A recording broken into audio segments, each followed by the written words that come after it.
চলুন আজ আপনাদের সাথে আবার একটা বিরিয়ানি রেসিপি শেয়ার করব। বাই দ্য ওয়ে, আমি আপনাদের Trisha and welcome to my channel Trisha's tasty ট্রিটে। আর আজকে আমি বানাচ্ছি আমার মতো করে কলকাতা স্টাইল মাটন বিরিয়ানি।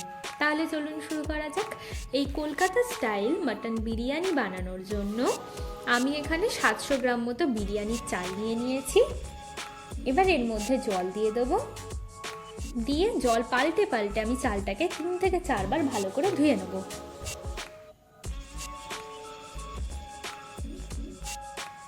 এবার এর মধ্যে আমি পরিমাণ মতো জল দিয়ে দেবো। দিয়ে 1 ঘন্টার জন্য চালটাকে আমি ভিজতে রেখে দেবো। অন্য একটা বোলের মধ্যে আমি নিচ্ছি 600 গ্রাম মতো মটন। এবার তাতে দেবো আমি 1/2 চামচ মতো বিরিয়ানির মশলা, স্বাদ মতো দেবো নুন, 1 চামচ দিচ্ছি কাশ্মীরি লাল লঙ্কার গুঁড়ো, 1/2 চামচ মতো দেবো হলুদ গুঁড়ো, 1/2 চামচ দিচ্ছি চিনি, 1/2 চামচ গরম মশলার গুঁড়ো, 1 চামচ রসুন বাটা, 1/2 চামচ মতো আদা বাটা। আচ্ছা, এখানে একটা পেঁয়াজ আর 2টো কাঁচা লঙ্কাকে আমি খুব ভালো করে পেস্ট করে নিয়েছি, সেটাও আমি দিয়ে দিচ্ছি। এবার এতে দেবো অল্প একটু মিঠা আতর, অল্প একটু ধনে পাতার কুচি, দিয়ে দেবো 1 চামচ মতো ঘি, নিচ্ছি 4 থেকে 5 চামচ মতো ভালো করে ফেটিয়ে নেওয়া টক দই। এবার এটাকে আমি খুব ভালো করে মিশিয়ে নেব। এবার এটাকে আধ ঘন্টার জন্য আমি রেস্টে দেবো। ততক্ষণ অন্য একটা বাটিতে আমি 1/2 কাপ মতো গরম দুধ দেবো।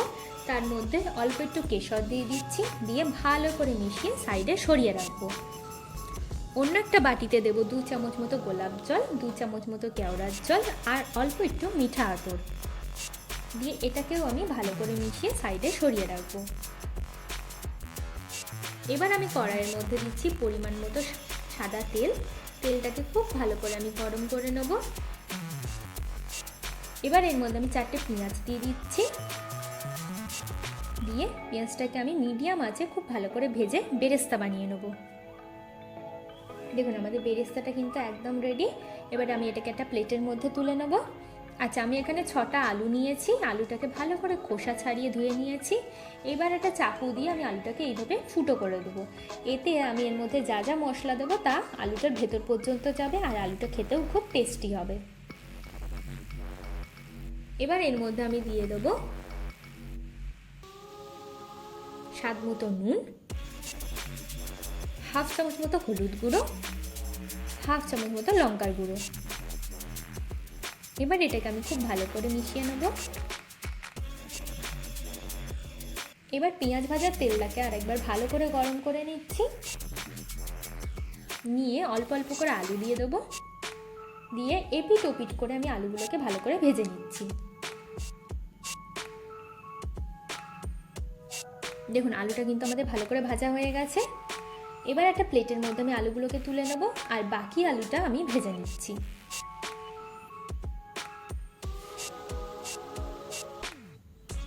এবার ওই তেলের মধ্যেই আমি মাটনটাকে দিয়ে দেবো। আর মাটনটা দেওয়া হয়ে গেলে খুব ভালো করে কিন্তু আমাদের সময় নিয়ে মাটনটাকে কষিয়ে নিতে হবে।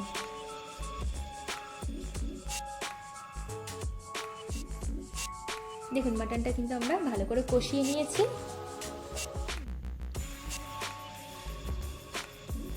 এবার এর মধ্যে আমি ভাজা আলুটাকেও দিয়ে দেবো।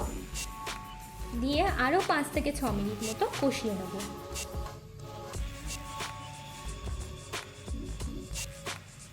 এবার এর মধ্যে দেখুন মাটনটা কিন্তু আমাদের মোটামুটি ভাবে কষানো হয়ে গেছে। এবার এর মধ্যে আমি দিয়ে দেব পরিমাণ মতো জল। দিয়ে মাটনটাকে আমি সেদ্ধ হওয়ার জন্য বসিয়ে রাখবো। মাটনটা ততক্ষণ সেদ্ধ হোক। চলুন ততক্ষণের জন্য আমরা বিরিয়ানির চালটাকে রেডি করে নিই।